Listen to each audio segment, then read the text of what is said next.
সালাত আদায় করবে, ওইভাবে সালাত আদায় করবে যেভাবে আল্লাহ রাসূল সাল্লাল্লাহু আলাইহি ওয়াসাল্লাম থেকে সালাত আদায় করতে শিখিয়েছেন।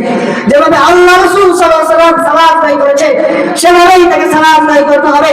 দুনিয়ার কোন হুজুরের পদ্ধতিতে, দুনিয়ার কোন পীরের পদ্ধতিতে সালাত আদায় করলে সে সালাত কবুল হয় না।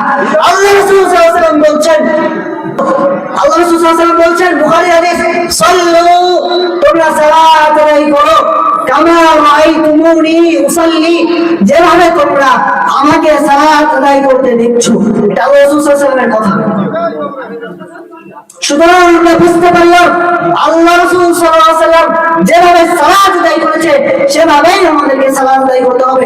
সম্মানিত উপস্থিতি, মনে করেন না কোনো কথা নিজে থেকে বানিয়ে বলছি, প্রত্যেকটা কথার সাথে রেফারেন্স দিচ্ছি, প্রত্যেকটা কথার সাথে হাদিস গ্রন্থের নাম বলছি, প্রত্যেকটা কথার সাথে বলছি কোরআনের